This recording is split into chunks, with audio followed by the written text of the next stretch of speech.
ขอน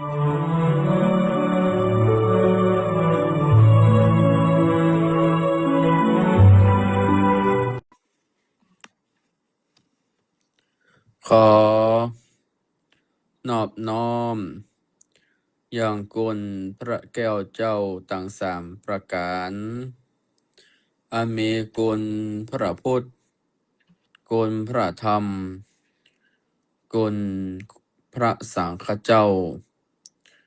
ขอนอบน้อมกราบถวาย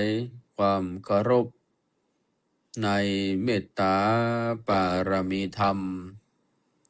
ครูบาอาจารย์พระมหาเถรานุเถระ เจ้าคณะพระสังฆาธิการ จุโตนจุองค์โดยความเคารพเป็นอย่างสูง ขอเจริญพรยังบรรดาคณะศรัทธาญาติโยม สาธุชนญาติธรรมทุกท่าน ซึ่งในค่ำคืนวันนี้ศรัทธาสาธุชนญาติโยมกำลังรับฟังรายการสาระธรรมะวันพฤหัสบดีดำเนินรายการโดยอัตมภาพพระทันเทพปัญญาวรพัฒน์โสภณปัญโยจากวัดศพหารตำบลทุ่งต้อมอำเภอสันป่าตองจังหวัดเชียงใหม่ก็ได้นำรายการสาระธรรมะ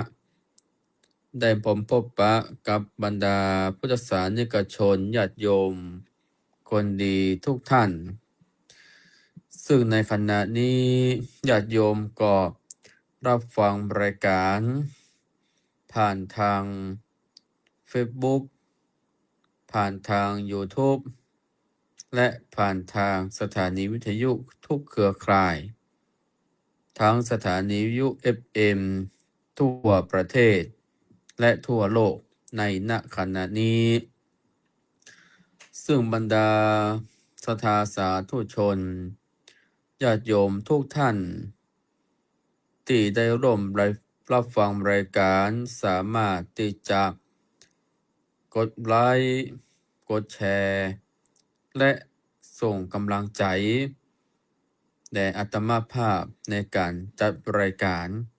ในของค่ำคืนของวันนี้ญาติโยมท่านใดจะแสดงความคิดเห็นสอบถามธรรมะก็ขอเรียนเชิญเจริญพรญาติโยมสามารถที่จะสนับสนุนในการทำงานของธรรมะเป็นทีมโดยส่งดาวเป็นกำลังใจแล้วก็สามารถที่จะร่วมทำบุญตามข้อความที่อยู่ตรงหน้าท่านณขณะนี้บรรดาคณะศรัทธาสาธุชนญาติโยม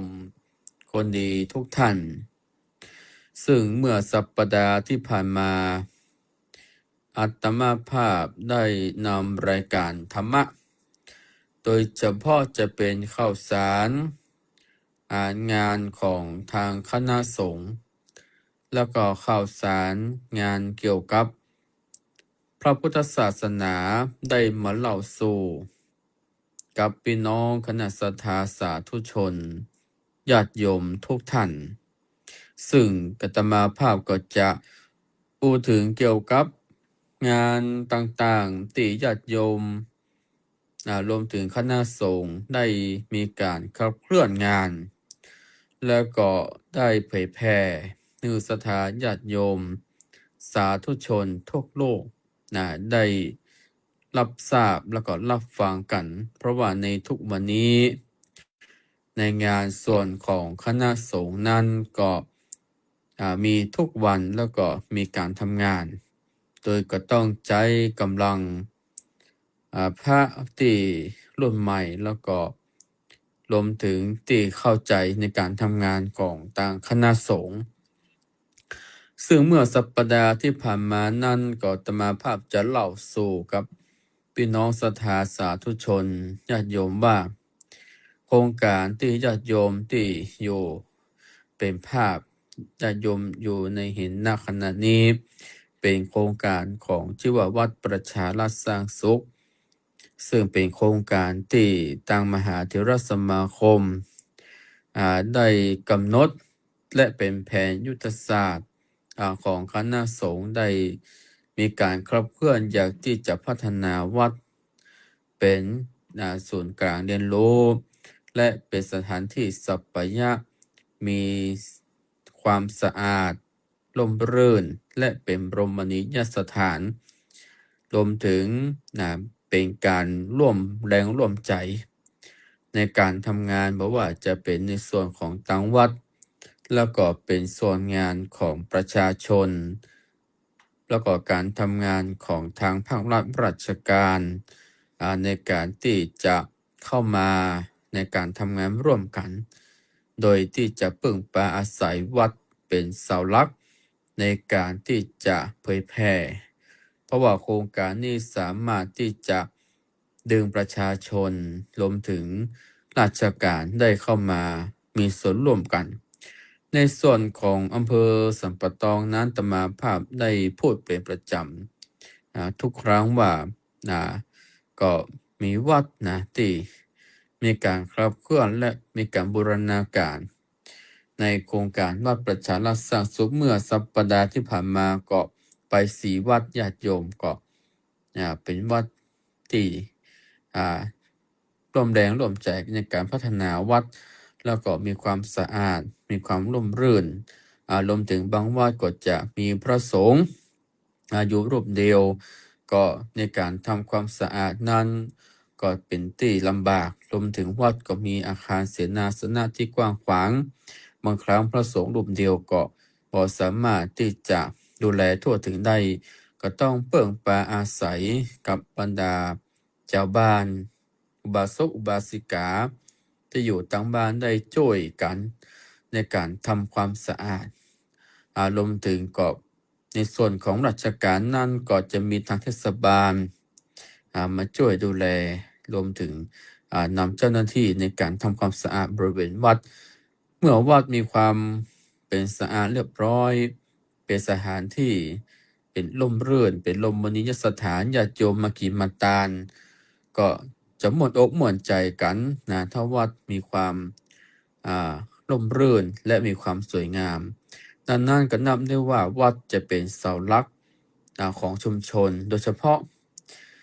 ญาติโยมถ้าสมัยในอดีตที่ผ่านมาวัดนั้นจะเป็นศูนย์การเรียนรู้ของเจ้าบ้านแม้แต่โรงเรียนก็ต้องมาเปิดกันที่วัดประชุมอบรมสัมมนาเรื่องฮ้อนเรื่องหาเรื่องดีก็มากันที่วัดญาติโยมเพราะว่าวัดนั้นเป็นศูนย์กลางของเจ้าบ้านดังนั้นญาติโยมสาธุชนทุกท่านว่าจะเป็นละวัดกันเนอะช่วยกันที่จะพัฒนาช่วยกันดูแลวัดเพราะว่าปัจจุบันนี้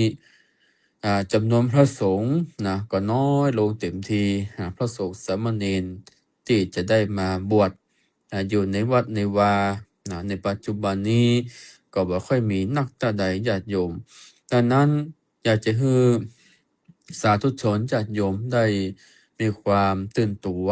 และก็มีความฮักในวัดในวารวมถึงดูแลอุปถัมภ์ยังพระสงฆ์อุปถัมภ์ยังสามเณรซึ่งสิ่งเหล่านี้จะเป็นบ่อเกิดที่ในการที่จะพัฒนาวัดใดโดยเฉพาะแล้วนี่สามเณรจะเป็นเสาหลักของพระศาสนาก็คือเป็นรองว่าเป็นเหล่ากอของสมณะดังนั้นญาติโยมสาธุชนทุกท่านว่าในการที่เป็นสามเณรนั้นเมื่อสมัยในพุทธกาลก็คือในสมัยองค์สมเด็จพระสัมมาสัมพุทธเจ้านั้นก็มีสามเณรรูปแรกคือสามเณรลาหูนซึ่งเป็นสามเณรรูปแรกแล้วก็หลังจากนั้นสามเณรก็ จะเป็นนอเนื้อในการที่จะเป็นผู้ดูแลพระสงฆ์นะถ้าเป็นสามเณรนี่จะอายุประมาณสัก10 ปีถึง19 ปีเนาะถึง20 ปีถ้าเป็นอายุเกิน20 ปีขึ้นไปก็สามารถที่จะอุปสัมปทาเปขะเป็นทุเจ้าได้ก็คือต้องมีอายุ20 ปีบริบูรณ์ขึ้นไป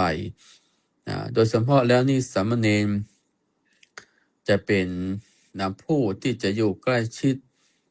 เป็นรองจากพระสงฆ์ดังนั้นเนี่ยสามเณรนี่จะเป็นเหล่ากอของสมณะแล้วก็จะเป็นผู้ที่จะอยู่ต่อเป็นผู้สืบทอดพระพุทธศาสนาโดยเฉพาะนี่ถ้าในการอุปสัมปทาหรือว่าในการเป้กำบวชนั้นจะต้องบวชเป็นบรรพชาก่อนบรรพชาเป็นสามเณรในการบรรพชาเป็นสามเณรนั้นก็คือหมายถึงว่าสามเณรจะต้องรักษาศีล10ในการรักษาศีล10เพราะว่าในการเป้กำบวชนั้นถ้าเป็นในสมัยปัจจุบันจะมีทั้ง2แบบแบบก็คือแบบที่1ก็คือแบบมหานิกายแบบที่2คือแบบธรรมยุทธ์ถ้าเป็นแบบมหานิกายนั่นจะเป็นในการบรรพชาเป็นแบบโอกาสะเป็นการยืนขึ้นในการอุ้มผ้าแล้วก็ถ้าเป็นแบบธรรมยุทธ์นั้นก็คือแบบเอสาหังพันเตดังนั้นแล้วนี่การเป้กำบวชนั้นจะต้องมีพระอุปชาพระอุปชานั่นจะเป็นผู้ในการเป้กำบวชพระอุปชานี่ก็ไม่ใช่ว่าจะขายเป้กจะได้ง่ายๆต้องพระอุปชานี่จะต้องมีการในการสอบวัดความรู้ในการเป็นพระอุปชารวมถึงจะต้องเป็นผู้มีความรู้ในด้านของด้านพระธรรมวินัยและเป็นผู้ในทรงจำในการที่จะอุปสมบทบรรพชาอุปสมบทกุลบุตรได้รวมถึงต้องเป็นพระบุตรชานี่ก็คือต้องมีใบตราตั้งใบตราตั้งจากของทางคณะสงฆ์ดังนั้นนี่ถ้าญาติโยมว่าโอ้จะไปบวชตุลงเจ้าวาดบางครั้งเจ้าวาดไม่ได้เป็นบูชาก็บ่สามารถที่จะบรรพชาอุปสมบทได้ต้องไปวัดที่เพื่อมีพระอุปชาถ้ามีการทำการบวชไปแล้วถ้ามีปัญหาเกิดขึ้นก็จะเป็นพระอุปชาเถื่อนดังนั้นในการบวชปัจจุบันก็จะมีการคัดกรองมีการคัดกรองผู้ที่จะมาบวชไม่ใช่บวชได้ง่ายๆญาติโยม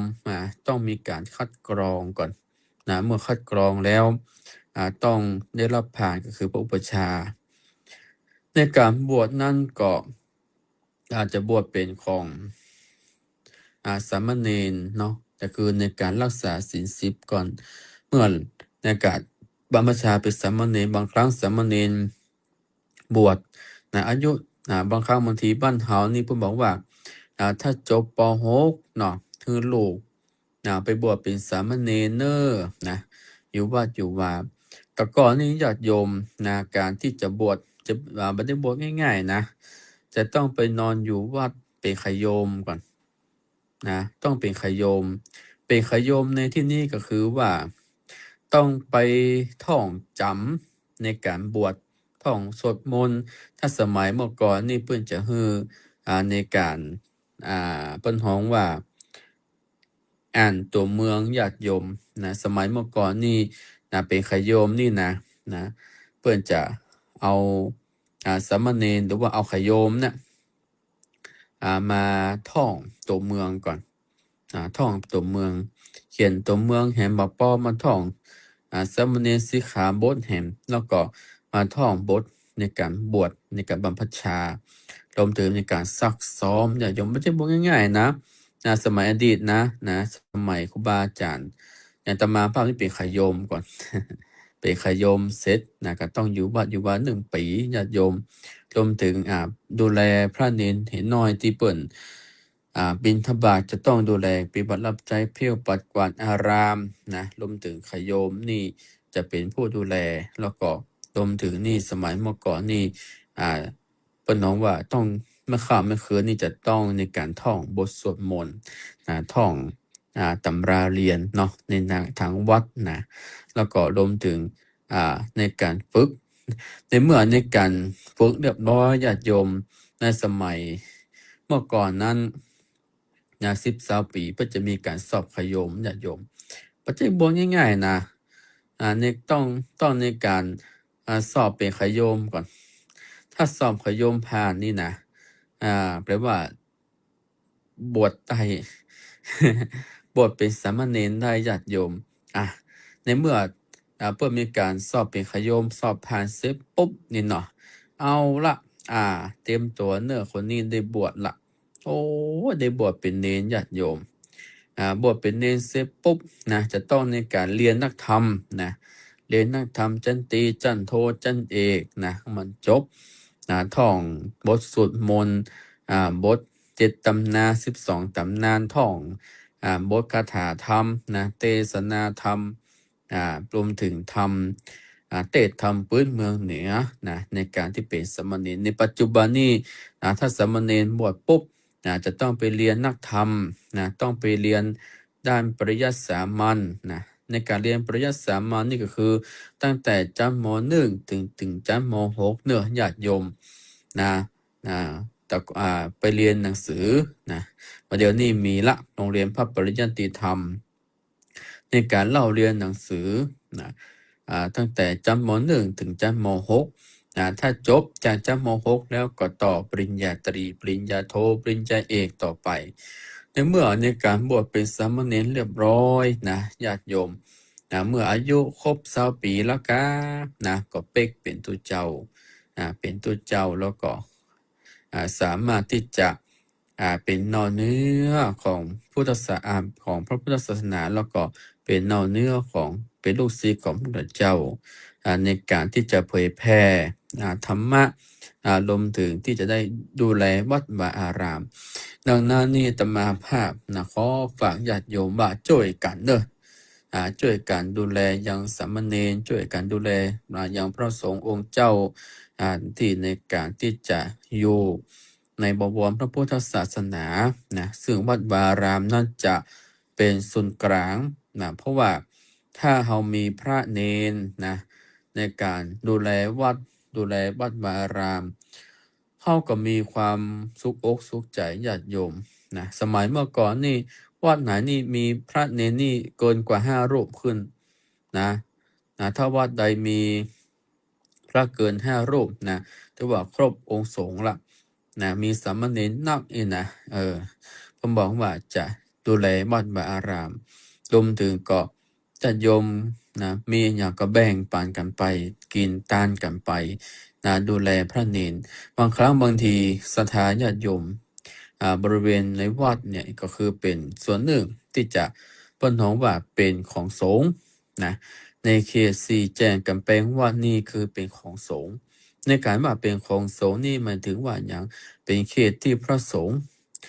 ในการดูแลรวมถึงเพลปัดกวาดรวมถึง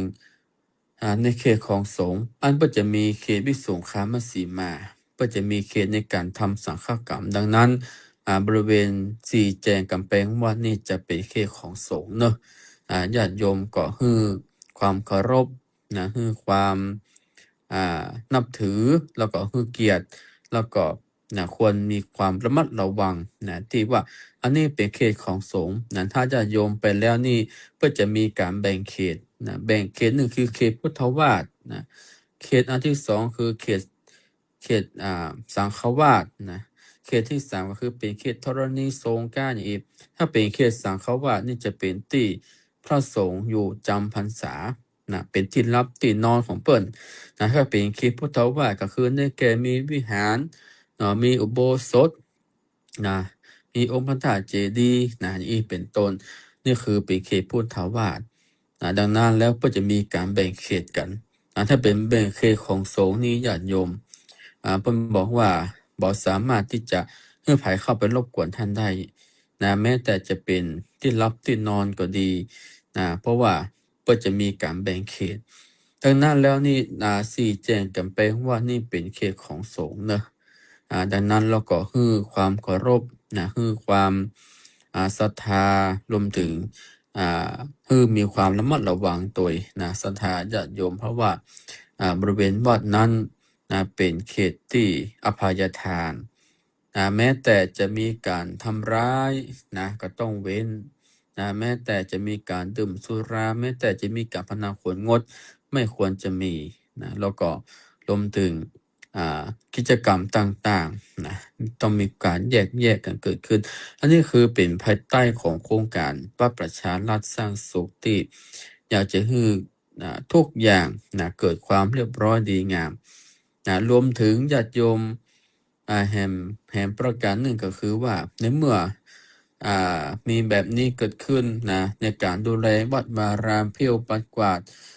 ญาติโยมก็ช่วยกันไปล้างห้องน้ำนี่จะเป็นรองรับภาชนะความทุกข์บางคนนี่มีความทุกข์ก็ต้องเข้าห้องน้ำกันดังนั้นแล้วญาติโยมบอกว่าใครอยากจะให้เคราะห์หายอยากจะให้อยู่เย็นเป็นสุขแคล้วคลาดปลอดภัยรวมถึงโชคลาภการเงินไม่ติดขัดให้ไปล้างห้องน้ำให้ไปล้างห้องน้ำวัดดูแลห้องน้ำวัดให้มันสะอาดสะอ้านรวมถึงเพี้ยวปัดกวาดวัดวารามให้มีความเรียบร้อยปลูกต้นไม้ก็ดีรดน้ำต้นไม้ก็ดีเพราะว่าสิ่งเหล่านี้จะเป็นบารมีเกิดกับตัวเฮาได้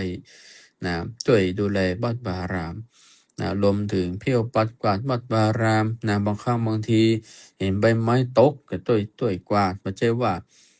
ปล่อยไปให้วัดวารามมีความสกปรกรวมถึงญาติโยมอย่างเฉพาะห้องน้ำนี่ว่านี่บางเปิ้นเขาว่าเข้าห้องน้ำฟรีเหรอ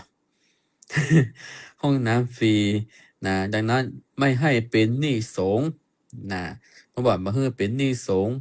การนำกับไฟวัดรวมถึงเกี่ยวกับห้องน้ำอย่างอีกเขาใจเป็นแล้วเนี่ยมาให้เป็นหนี้สงฆ์ญาติโยมเขาต้องทำความสะอาดบางทีเป็นบาปเป็นกรรมบางครั้งบางทีเราไปทำธุระอันอย่างภายในวัดแล้วบางครั้งบางทีเรายืมของไปก็ดีโดยไม่ได้บอกบันที่กล่าวอันนี้เราก็ต้องไปโทษแทนไปใจในการที่จะไปสร้างบารมีของเขาเพื่อไม่ให้เป็นบาปเป็นกรรมไปหน้าอันนี้ก็คือเป็นเห็นเรื่องราวหนึ่ง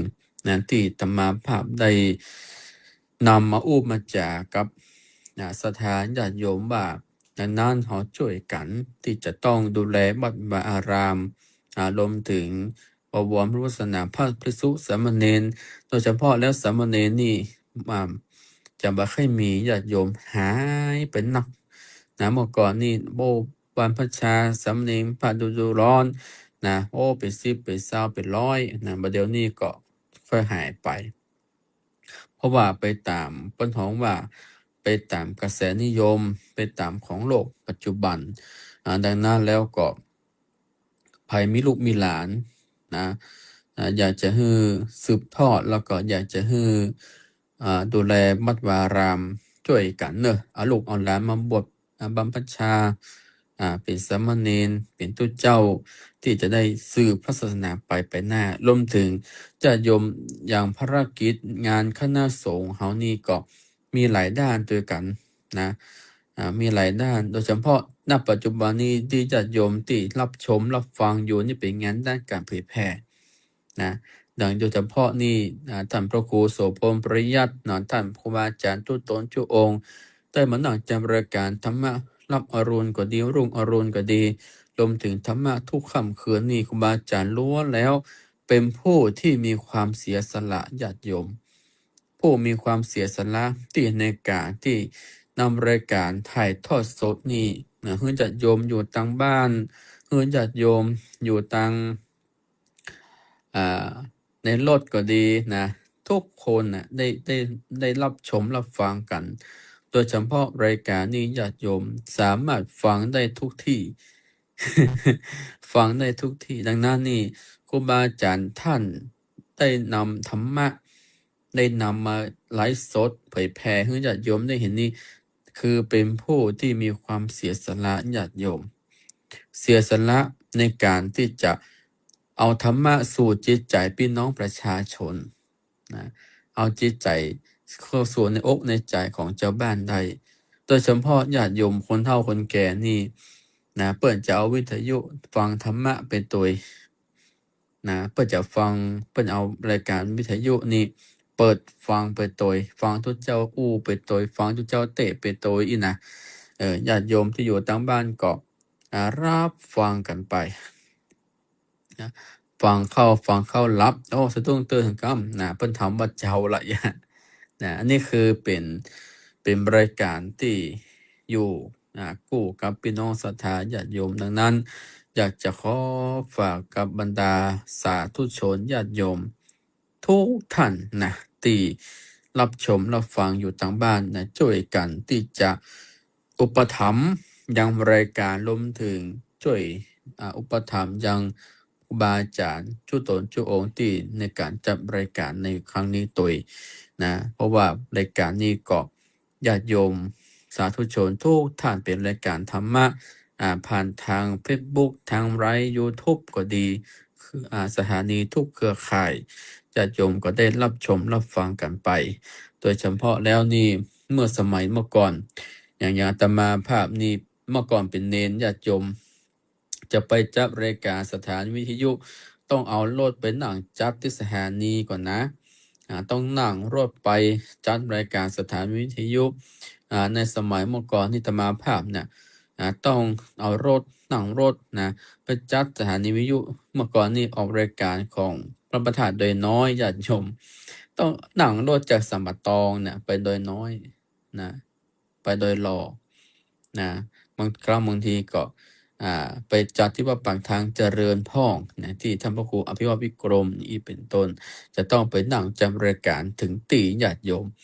นะมันมีไลฟ์สดนะ เป็นหนังอู้สดเนี่ยญาติโยมที่สถานีวิทยุจำเป็นต้องไปญาติโยมเป็นหนังจำรายการวิทยุแล้วปัจจุบันนี้สื่อออนไลน์มันเริ่มมีการวิวัฒนาการสามารถจำรายการอยู่ที่วัดได้นะจัดรายการอยู่ที่วัดได้นะมีภาพมีเสียงรวมถึงบ่ต้องนั่งรถนะไปจับรายการที่สถานีวิทยุนี่คือเทคโนโลยีมันมีการวิวัฒนาการกันไปรวมถึงก็จะเป็นเครือข่ายญาติโยมที่เป็น FM ก็ดีรวมถึงที่เป็น FC เนาะที่ในการรับฟังรายการของครูบาอาจารย์กันไปอันนี้ก็คือเป็นการเผยแพร่ธรรมะสู่ประชาชนรวมถึงญาติโยมก็สามารถที่จะร่วมบุญร่วมอนุโมทนาให้กำลังใจได้ถ้าสมัยเมื่อก่อนนี่เปิ้นจะมีโทรศัพท์เข้ามาในรายการญาติโยมอาตมาภาพจะเปิดสายแล้วหรอญาติโยมที่อยู่ทางบ้านนะสามารถที่จะโทรศัพท์เข้ามาในรายการได้เป็นจะได้เครื่องสัญญาณดีก็นะเมื่อก่อนนี่อาจจะให้ญาติโยมโทรมาแต่ปัจจุบันนี้มาโทรก็ได้ญาติโยมสามารถแสดงความคิดเห็นผ่านทางไลฟ์สดผ่านทางไลฟ์สดสามารถสอบถามข้อมูลข่าวสารปัญหาต่างๆได้นะญาติโยมก็สามารถที่จะกำลังอกกำลังใจยังครูบาอาจารย์ที่ได้มานั่งจำรายการเป็นประจำทุกวันทุกค่ำคืนโดยเฉพาะก็ช่วยการดูแลรวมถึงครูบาอาจารย์ทุกรูปท่านก็เป็นผู้ที่มีความตั้งใจที่อยากจะเผยแพร่ธรรมะเข้าสู่ประชาชนอยากจะให้เจ้าบ้านมีความสุขอย่างโครงการมาประชาราษฎร์เนี่ยญาติโยมถ้าเราทำได้ทำดีมีความสามัคคีกันมีความฮักกันเป็นน้ำหนึ่งใจเดียวกันแล้ววัดบ้านราชการเหมือนหนองอู้กันญาติโยมเป็นเกาะกลุ่มรุมรากันมีปัญหาเกิดขึ้นช่วยกันแก้ไขญาติโยมจะทำให้วัดนั้นบ้านนั้นมีความสุขมีความเจริญญาติโยมปัจจัยว่าอยากจะให้วัดใดวัดหนึ่งทำงานคนเดียวโดยเฉพาะให้เจ้าวาดทำงานคนเดียวก็บ่ได้ต้องเปิ่งปลาใส่เจ้าบ้านญาติโยมเจ้าบ้านจะต้องเป็นผู้ ในการที่จะให้กำลังในการให้กำลังใจยังเจ้าอาวาสยังพระสงฆ์สามเณรในวัดนะรวมถึงราชการจะต้องมีการให้เปิ้นฮ้องว่าเปิ้นบอกว่าให้การสนับสนุนนะ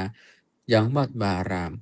ถ้า3กลุ่มนี้ช่วยกันแล้วญาติโยมวัดบ้านราชการบ้านนั้นจะมีความสุขวัดนั้นจะมีความเจริญ ถ้าวัดไปแหมตีบ้านไปแหมตีราชการไปคนตีคนต่างอู้ไปอู้มาแล้วมีความแตกแยกญาติโยม ดังนั้นเนี่ย3กลุ่มนะ3กลุ่มนี้จะเป็นพลังที่อยากจะให้บ้านวัดราชการเนี่ยทำงานร่วมกันและก็แก้ไขปัญหาให้มันถูกต้องญาติโยมนะเพราะว่าโครงการวัดประชาราษฎร์สร้างสมนี้สามารถอยากจะให้ทุกคนมีความสุขและความเจริญรุ่งเรืองก็จะนำมาต้องบอกว่าความสามัคคีของหมู่คณะนำมาซึ่งความสุขความเจริญนะสถาจะจบเหมือนดังสุภาษิตที่อยู่ในภาพในขณะนี้ ถ้าเรามีความสามัคคีแล้ว ความสุขความเจริญ ความเจริญงอกงามจะบังเกิดขึ้นนะจะบังเกิดขึ้น และเราจะมีความสุข โดยบ่ต้องแบ่งฝักแบ่งฝ่ายกันญาติโยมนะมีปัญหาช่วยกันแก้ไขเพื่อที่จะให้ดีขึ้น อันนี้คือเป็นสิ่งที่สำคัญ เพราะว่าเป็นการที่อยากจะให้ทุกฝ่ายร่วมแรงร่วมใจกัน ถ้าปล่อยให้ทั้งวัดทำงานคนเดียวญาติโยมก็บ่ได้ เพราะว่าไม่มีกำลังพลนะโดยเฉพาะพุทธศาสนิกชนเพราะว่า4เสาหลักนะ4เสาหลักของพระพุทธศาสนานั่นก็คือ อุบาสกอุบาสิกาเนาะรวมถึงพระภิกษุสงฆ์ภิกษุณีนะภิกษุณีอุบาสกอุบาสิกานี่คือเป็น4เสาหลักญาติโยมที่จะช่วยกันที่ค้ำจูนยังวัดวาอารามมาให้ลมมาให้มีความแตกแยกกันดังนั้นให้จุนเจือกันนะอย่างพระสงฆ์นะอยู่ในวัดนะมีพระสงฆ์มีสามเณรจะต้องในการที่จะอู้กันญาติโยมนะเปิ้นฮ้องว่าพระสงฆ์นี่จะมีการประชุมสงฆ์ทุกวันแหละนะมีการประชุมสงฆ์อู้กันอย่างโดยเฉพาะเจ้าอาวาสจะต้องฮ้องพระสงฆ์สามเณรในวัดประชุมนะข้อตกบกพร่องอันอย่างต่างๆนานาเหล่านี้รวมถึงข้อผิดพลาดจะมานั่งอู้กันละเป็นการตักเตือนกัน อันนี้ก็เป็นเรื่องของภายในวัดนะส่วนเจ้าบ้านเป็นผู้ที่ในการที่จะสนับสนุนนะบ่ใช่ว่าโอ้มาโจมตีตั้งวัดนะก็บ่ใช่ก็คือเป็นผู้ในการที่จะให้กำลังใจนะเป็นกองพลังนะกองหนุนนะอุปถัมภ์วัดนะวัดวาอารามจะมีการก่อสร้างห้างแปลงกุฏิแปลงวิหารแปลงศาลาเนาะซื้อที่ดินแปลงกำแพงวัดนะรวมถึงในการที่จะส่งพระเนนเรียนหนังสือนะการลดการล้างการน้ำมูกน้ำมัน คือญาติโยมเป็นผู้อุปถัมภ์ทำบุญตักบาตรไหว้พระสวดมนต์เฮาอุปถัมภ์ยังพระสงฆ์สามเณรส่งพระเนนเรียนหนังสือญาติโยมนะปัจจุบันนี้นะเมื่อก่อนนี่เพื่อจะเตลกันไปเรียนหนังสือบัดเดี๋ยวมีรถเดือนญาติโยมนั่นก็เป็นก้าพาหนะนะถวายปัจจัยก้าพาหนะให้กับพระสงฆ์สามเณรในการเล่าเรียนหนังสือนะเพราะว่าตรงวันนี้พระเนนเขาต้องใจปัจจัยนะบัดเดี๋ยวนี้ท่านนั่งรถคิวไปเฮียนจากสัมปตองเนาะไปเฮียนที่วัดในเวียงนี่เสียงการรถนะญาติโยมมาบัดประมาณ40-50 บาทขึ้นละถ้านั่งรถคิวไปนี่นะไปปีกกระทบเป็น100 บาทนะอันเนี้ยคือเป็นสิ่งที่สำคัญ แม้แต่ญาติโยมถ้านั่งเปิ้นฮ้องว่านั่งรถไฟนะนั่งรถไฟจากเชียงใหม่ไปกรุงเทพนะพระสงฆ์จะ จะลดหมอกพอดีนะก็เก็บอยู่นะ ไม่ได้ขึ้นฟรีนะศรัทธาญาติโยม เพราะว่าสิ่งเหล่านี้เนี่ยเขาช่วยกันเนอะช่วยกันอุปถัมภ์ส่งเสริมยังพระสงฆ์สามเณรในการเล่าเรียนหนังสืออย่างนั้นก็ถวายปัจจัยการพาหนะ10 บาท20 บาท100 บาท50 บาทตามเจตนาญาติโยม พระสงฆ์สามเณรเปิ่นมีปัจจัยแล้วเป็นปัจจัย4ปัจจัย4ก็คือได้แก่อาหาร2ยารักษาโรค3เสื้อผ้า4การเดินทางอีกเป็นต้นก็คือสิ่งเหล่านี้จะเป็นสิ่งที่สำคัญก็คือเป็นที่พักอาศัยปัจจัย4เหล่านี้นั่นก็คือเป็นสิ่งที่จะอุปถัมภ์ยังพระสงฆ์สามเณรเฮาดังนั้นก็ขอฝากญาติโยมว่าปัจจุบันนี้ช่วยกันที่จะสร้างศาสนาทายาทพระสงฆ์สามเณรรุ่นใหม่เกิดขึ้นมาดังนั้นก็อุปถัมภ์กันอุปถัมภ์ดูแลยังพระสงฆ์สามเณรเฮาได้สืบทอดพระศาสนาได้อุปถัมภ์คือพระพุทธศาสนาของเฮานั้นอยู่ยง5,000 ปีญาติโยมอยู่ยง5,000 ปีตอนนี้เฮามันได้2,569 ปีแล้วอันนี้ก็อาตมาภาพก็ขอนำธรรมะได้มาเล่าสู่กับพี่น้อง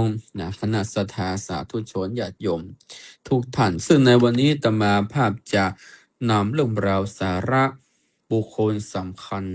ของโลกและเป็นบุคคลสำคัญของคนเมืองล้านนาเฮาและเป็นสำคัญของประเทศเป็นบุคคลที่มีคุณูปการต่อพระศาสนาและเป็นแบบอย่างในการสร้างบารมีญาติโยมบารมีบารมีก็มาบังเกิดนี่เป็นคำคมเป็นวาทะของครูบาเจ้าศรีวิจัยซึ่งวันนี้อาตมาภาพจะได้นำประวัติย่นย่อของครูบาเจ้าศรีวิจัยได้นำมาเล่าสู่กับพี่น้องศรัทธาญาติโยมในค่ำคืนนี้เพราะว่าในวันนี้เป็นวันครบรอบชาตการครูบาเจ้าศรีวิจัย145 ปีซึ่งครูบาเจ้าศรีวิจัยนั้นเป็นตนบุญของล้านนาในภาคเหนือตอนบนตั้งแต่เจียงไฮ้ตั้งแต่เจียงใหม่ลำพูนลำปางพะเยาแป่น่านอุตรดิตถ์อำเภอจังหวัดตากสุโขทัยแม่ฮ่องสอนครูบาเจ้าศรีวิจัยท่านไปทั่วจังหวัดทุกจังหวัดญาติโยมท่านสร้างบารมีสร้างวัดสร้างวาสร้างคนดังนั้นวันนี้อาตมาภาพจะได้นำเรื่องประวัติของครูบาเจ้าจนย่อศรัทธาญาติโยมได้รับฟังกันครูบาเจ้าศรีวิจัยท่านเกิดเมื่อวันอังคารที่11เดือนมิถุนายนปีพุทธศักราช2421ซึ่งเป็นปีขานในวันที่ครูบาเจ้าศรีวิจัยนั้นท่านได้เกิ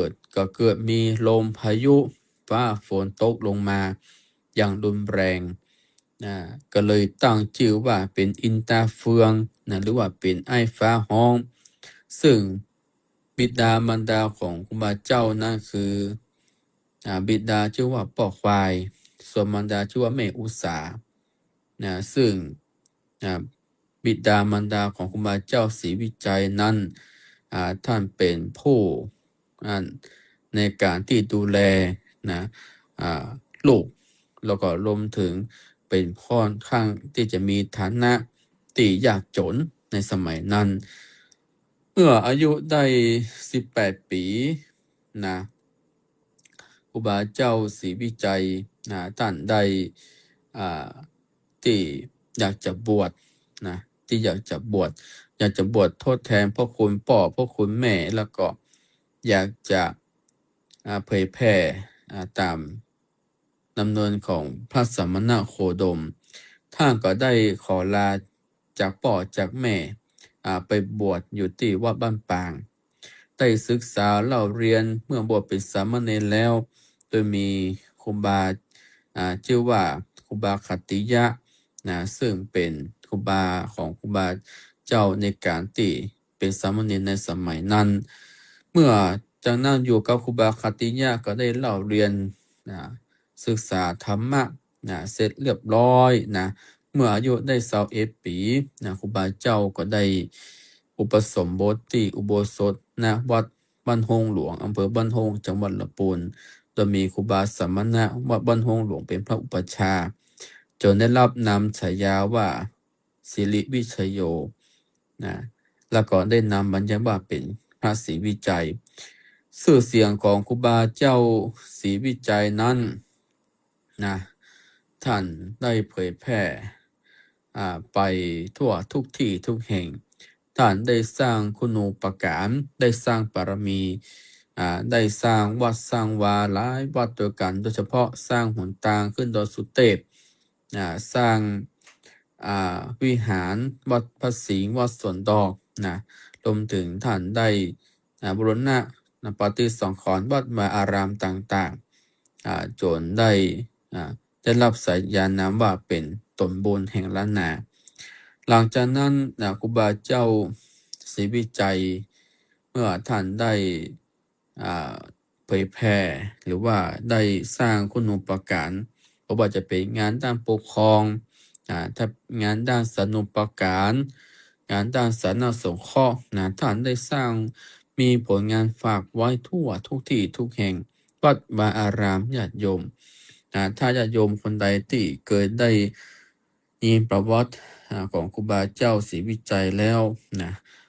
ไปทุกที่ทุกแห่งพระอารามหลวง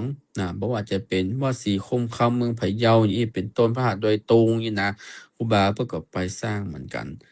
ไปทุกที่ทุกแห่งแล้วก็ครูบาท่านได้สร้างบารมีมา เมื่อครูบาเจ้าได้สร้างบารมีครูบาเจ้าก็ได้เป็นเจ้าวาดวัดบ้านปางบ้านปางอำเภอลีจังหวัดลำพูนแล้วก็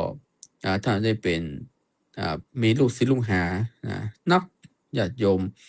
เป็นร้อยเป็นพันในสมัยนั้นรวมถึงมี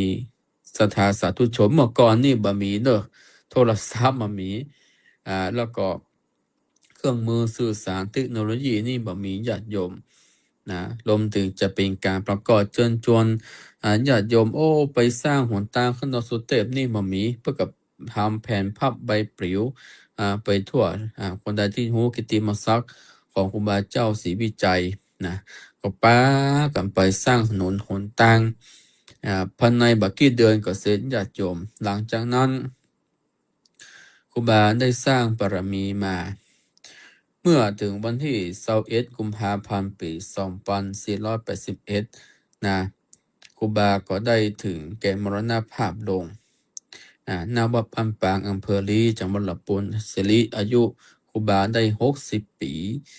จากนั้นก็ตั้งศพไว้ที่วัดบ้านปาง1 ปีแล้วก็เคลื่อนศพมาที่วัดจามเทวี แล้วก็เมื่อวันที่21 มีนาคมปี 2489ก็ได้รับพระราชทานเพลิงศพในสมัยนั้นก็มีปนห้องว่ามีญาติโยมสาธุชนศิษยานุศิษย์ทั่วทุกสารทิศปากับมาที่วัดจามเทวีในการเผาศพของครูบาเจ้าศรีวิจัยอาทิตย์ท่าของครูบาเจ้านั้นก็ไปปฏิสถานวัดปารามต่างๆให้ญาติโยมได้กลับได้ไหวได้สักการะบูชาอันนี้ก็ปน้องว่าเป็นประวัติบุคคลสำคัญของโลกที่พระภิกษุสงฆ์องค์สามเณรรวมถึงผู้สานิกชนบ้านเฮาควรที่จะได้รับยกย่องแล้วก็ควรเป็นแนวทางแบบอย่าง เพราะว่าตอนนี้จะยกให้ครูบาเจ้าศรีวิจัยเป็นบุคคลสำคัญของโลกจะรอประกาศจากยูเนสโกเป็นบุคคลสำคัญของโลกดังนั้นก็อยากจะขอให้สาธุชนญาติโยมทุกท่าน เดินตามหอยครูบาเจ้าศรีวิจัยนะรวมถึงญาติโยมทุกวัดจะมีรูปปั้นของครูบาเจ้าศรีวิจัยครูบาท่านได้สร้างบารมีสร้างเป็นพระโพธิสัตว์สร้างบารมีเหมือนดังคำว่ามารบ่มีบารมีบ่เกิดดังนั้นญาติโยมเอาสร้างบารมีไปเตอะนะชนะมารใดนะมีความอดทนมีความตั้งมั่นรวมถึงตั้งอกตั้งใจที่จะสร้างคุณงามความดีไปนะโดยบ่ย่นย่อบ่ท้อถอยนะสร้างความดีไปเตอะอย่างครูบาเจ้าท่านก็สร้างบารมีไปสร้างวัดสร้างวาสร้างพระสร้างเนนสร้างทายาทที่จะได้ดูแลวัดวาอารามไปเป็นหน้าท่านได้ปฏิบัติด้านวิปัสสนากรรมฐานนะเจริญภาวนาเป็นเนืองนิดนะการสร้างบารมีตามหอยครูบาเจ้าศรีวิจัยรวมถึงญาติโยมก็ได้กราบได้ไหว้ได้สักการะบูชาอันนี้ก็เป็นวันสำคัญถึงวันหนึ่งนะที่วันนี้ก็ตั้งจังหวัดลำพูนนอกเปิ้นได้มีการเดินเทศน์ดนตรีของครูบาเจ้าจากวัดพระบาทห้วยต้มจนถึงวัดหลวงลำพูนวันนี้เพื่อก็ตั้งขบวนที่วัดจามันเทวีไปที่วัดหลวงลำพูนกันโอ้ญาติโยมคนมาทั่วทุกสารทิศนะทุกตีทุกแห่งนะเดินตามหอยครูบาเจ้าศรีวิจัยนะรวมถึงวัดวารามที่เปิดมีอธิษฐานนะของครูบาเจ้าเพื่อก็จะมีการจัดงานส่งน้ำนะอธิษฐานรวมถึงงานของครูบาเจ้าลำลึกชาตการครูบาเจ้าศรีวิจัย145 ปีนะทุกวันที่11 เดือนมิถุนายนนะเป็นวันครบรอบชาตการของครูบาเจ้าศรีวิจัยตนบุญแห่งล้านนาไทยนะรวมถึงก็ญาติโยมไปกราบไปไหว้ไปสาโดยเฉพาะแล้วอนุสาวรีย์ของครูบาเจ้าศรีวิจัยนั่นก็จะอยู่ต่างขึ้นดอยสุเทพเนาะต่างขึ้นดอยสุเทพที่หน้าวัดศรีโสดาญาติโยมก็ไปกราบสักการะขอพรนะครูบาเจ้าศรีวิจัยแล้วก็หนทางที่ญาติโยมนะสมัยเมื่อก่อนเพิ่มมีรถอันอย่างไม่โค้งมีรถอย่างใจจบใจเสียมนะใจมีดใจมุยนะถากถนนหนทางถากดินถากก้อนหินระเบิดหินขึ้นไปแปลงขึ้นดอยสุเทพได้ญาติโยมปัจจัยง่ายๆนะแต่ก่อนมันจะมีอย่างหรอบัดเดียวนี่มันกำเดียวนะมีเครื่องยนต์จักรเครื่องอย่างแปลงกำเดียวนะแล้วก็ในสมัยก่อนนี่รวมกำลังพลในการแปลงหนทางขึ้นดอยสุเทพนี่ปัจจัยว่าเรื่องง่ายๆนะต้องใจกำลังพลมากที่สุด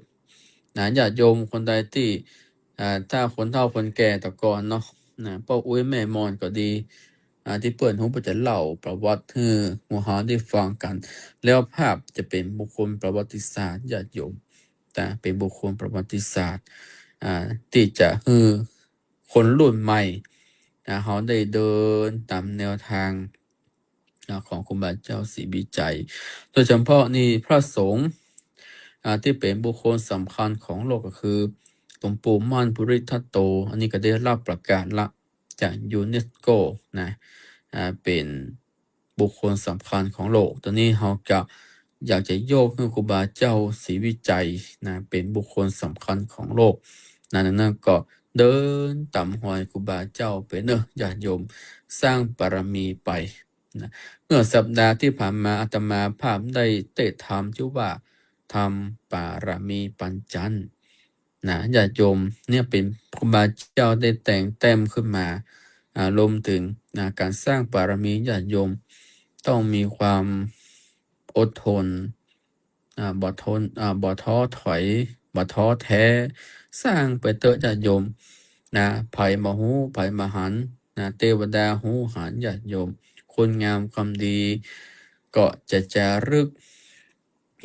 กำเฮาไปเรื่อยๆดังนั้นก็ขอฝากกับพี่น้องคณะศรัทธา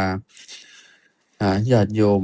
สาธุชนทุกท่านได้สร้างคุณงามความดีไปเดินตามหอยครูบาเจ้าศรีวิจัยของเฮา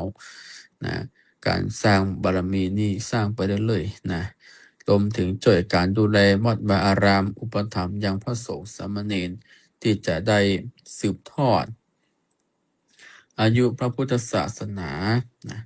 ซึ่งก็อาตมาภาพก็ได้นำรายการสาระธรรมะนะได้มามาจ้ากับบรรดาสถานญาติโยมนะที่อยู่ต่างบ้านนะได้รับฟังกันนั้นขออนุโมทนากับญาติโยมนะที่ได้แสดงความคิดเห็นทางออนไลน์แห่งนี้เนาะขออนุโมทนาขอบคุณญาติโยมสาธุชนทุกท่านนะที่ได้กดไลค์กดแชร์นะกดให้กำลังใจรวมถึงได้เข้าติดตามรับฟังนะโดยเฉพาะท่านพระครูโสพลปริยัติด็อกเตอร์ท่านได้เข้าวิปัสสนากรรมฐานที่วัดพระธาตุเจ้าสลีจอมตองนะดังนั้นก็ญาติโยมนะก็สามารถที่จะไปร่วมเป็นเจ้าภาพเนาะถวายภัตตาหารเจ้าภัตตาหารเพลน้ำปันนะก็ในโครงการอบรมพระวิปัสสนาจารย์หนเหนือได้เนอะที่วัดพระธาตุเจ้าสีจอมตองซึ่งหลวงพ่อท่านพระครูโสพลปริยัติท่านได้จัดรายการแล้วก็ได้ขอเมตตาท่านพระอาจารย์พระมหาวรเชษฐ์ได้เป็นผู้ควบคุมรายการตั้งแต่วันนี้เป็นต้นไปนะครับอันนี้ก็ขอกับขอบพระคุณท่านพระอาจารย์นะครับที่เมตตาในการที่ควบคุมในการจัดรายการในคราวครั้งนี้ซึ่งญาติโยมสาธุชนทุกท่านนะก็ได้มาร่วมกันในที่ผ่านมานะครับญาติโยมเนาะขออนุโมทนาโยมรับฟังจากกรุงเทพเนาะสาธุนะโยมอนุโมทนาบุญนะญาติโยมอยู่กรุงเทพก็ได้รับฟังกันไปจะมาภาพก็จะเล่าส่วนเล็กสักน้อยญาติโยมเมื่อวันที่11 วันนี้ที่ผ่านมาอำเภอสมตองได้จัดงานยิ่งใหญ่เป็นของว่าสืบสารชาติพันธุ์ตำนานศีลถิ่นสัมปตองซึ่งงานนี้ญาติโยมเป็นงานที่ยิ่งใหญ่โดยมีสภาวะธรรมอำเภอสมตองเนี่ยที่จัดขึ้นมาวันนี้จบไปละได้รวบรวมเป็นของว่าชนชาติพันธุ์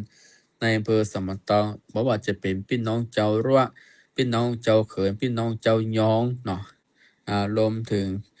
พี่น้องทุกชนเผ่าพี่น้องมอญก็มีพี่น้องชุมชนเมืองก็ดีได้ร่วมแรงร่วมใจในการเป็นของว่าเป็นกรมหนึ่งกรมเกลียวกรมเดียวสันปะตองนะเป็นของว่าได้เดินขบวนอย่างงดงามญาติโยมโคมนี่มาเป็น2-3 พันจัดงานที่ยิ่งใหญ่ที่วัดป่าเจริญธรรมที่พระนอนใหญ่นะรวมถึงได้มีการแสดงเพราะว่าจะเป็นการฟ้อนเล็บนะในการตีกลองมงเซิงในการประกวดร้องเพลงกำเมืองก็ดีในการที่มีศิลปะวัฒนธรรมที่มีความงดงามที่เป็นทรงอันคุณค่าในการอนุรักษ์รักษารวมถึงเป็นการแต่งชุดแต่ละชาติพันธุ์ของแต่ละถิ่นนั้นพี่น้องละก็แต่งตัวแหมอย่างหนึ่งพี่น้องเขินก็แต่งตัวแหมแบบหนึ่งพี่น้องยองก็แต่งตัวแหมแบบหนึ่งพี่น้องมอญก็แต่งตัวแหมแบบหนึ่งรวมแล้วญาติโยมมาเป็นงานที่ยิ่งใหญ่ซึ่งจะเป็นประจำทุกๆปีแล้วก็ในปีนี้ก็มีญาติโยมเพิ่นของบรรดาผู้เข้าร่วมงานนี่ 3,000 กว่าคน2 วันมานี้แล้วก็มีญาติโยมทั้งในอำเภอและนอกอำเภอก็เข้ามาร่วมงานกันอันนี้ก็อยากจะขอประชาสัมพันธ์รวมถึงงานที่อำเภอสมตองเปิ้นได้จัดขึ้นมาแล้วก็เป็นงานที่งดงามและก็มีความยิ่งใหญ่มากขบวนนี้ญาติโยมยาวคนมาร่วมก็หลายมีความงดงามมีความโดดเด่นรวมถึงเป็นการรวมพลังกันรวมพลังกันเป็นน้ำหนึ่งใจเดียวกันเล่าประวัติศาสตร์ตำนานของอำเภอสมตองได้อย่างดีญาติโยม นะได้เล่าประวัติศาสตร์เป็นอย่างดีเพราะว่าอำเภอสมเตานี่การท่องเที่ยวนะก็คืออันดับแรกก็คือหนองเสลียมตามประวัติตำนานเดี๋ยว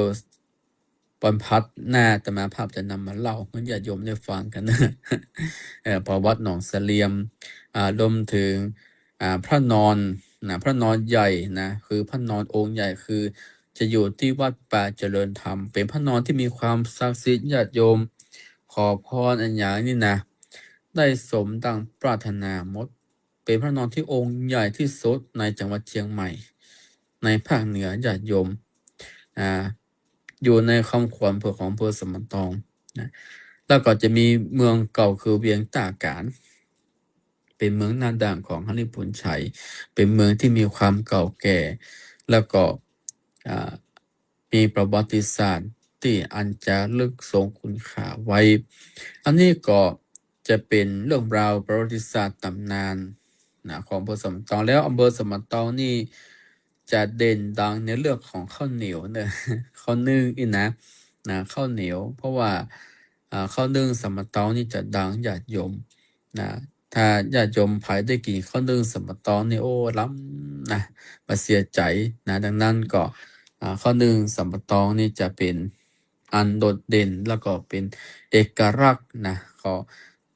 ฝากแล้วก็ประชาสัมพันธ์ให้กับญาติโยมที่อยู่ต่างบ้านเนาะได้รู้ว่าของดีของเด่นสมตองมีอย่างพ้องโดยเฉพาะคือไม้แกะสลักอย่างนี้เป็นต้น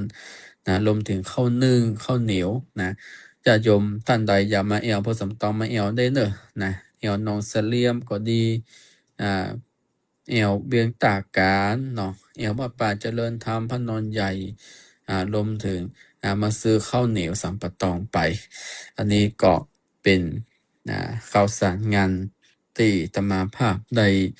นำมาเล่าสู่กับพี่น้องญาติโยมดังนั้นแล้ววันพัฒนาเนาะมาปากันให้ใหม่เนอะในวันนี้ก็ขอนำรายการจากลากับบรรดาคณะสัตยาญาติโยมไปเสียก่อนเนอะในค่ำคืนนี้อาตมาภาพพระธัญเทพปัญญาวรพัฒน์โสพณปัญโยจากวัดสมหารตำบลทุ่งต้อมอำเภอสันป่าตองจังหวัดเชียงใหม่จะขอนำรายการจากลาสถาญาติโยมไปเสียก่อนเนอะขออำนาจแห่งกุลพระศรีรัตนตรัยสิ่งศักดิ์สิทธิ์ทั้งหลายจงปกปักรักษาคุ้มครองให้สถาญาติโยมทุกท่านมีแต่ความสุขความเจริญไปด้วยอายุวันนะสุขะภระปฏิภาณทนะสารสมบัติคิดสิ่งหนึ่งประการใดขอให้ได้สมปรารถนารับก็ขอให้ได้เงินหมื่นตื่นก็ขอให้ได้เงินแสนเงินล้านฮิก็ขอให้ปานมาฮะก็ขอให้ปานใดเพื่อมีสุขภาพแข็งแรงไม่มีโรคภัยไข้เจ็บอยู่เย็นเป็นสุขแคล้วคลาดปลอดภัยขอให้มีโชคมีใจชนะปะแปะข้าศึกมุมานทั้งหลายอย่าได้มากำมาไกลให้มีสลีตีคาอายุพันขวัญยืนมีโชคมีใจมีเงินมีทองมีข้าวมีของให้ได้มีทรัพย์สินสมบัติให้ได้สมดังกำมกำพาตนาจุอย่างจุประการจายะสิทธิทานังลาพังโสถิงภคยังสุขังปลังสิริอายุจะวันโนจะโพคังพุทธิจัญญาสัตตะสาวัสสะสัจจะอายุจะสิวะสิทธิพระวันตุเตพระวันตุสัพพะมังคลังรักขันตุสัพพะเตวตาสัพพะพุทธานุภาเวนะสันหาโสถีพระวันตุเตพระวันตุสัพพะมังคลังรักขันตุสัพพะเตวตาสัพพะธรรมานุภาเวนะสันหาโสถีพระวันตุเตพระวันตุสัพพะมังคลังรักขันตุสัพพะเตวตาสัพพะสังฆานุภาเวนะสันหาโสถีพระวันตุเตขอญาติโยมโชคดีมีใจเหมือนกันจุปุจุคนจุตนจุองค์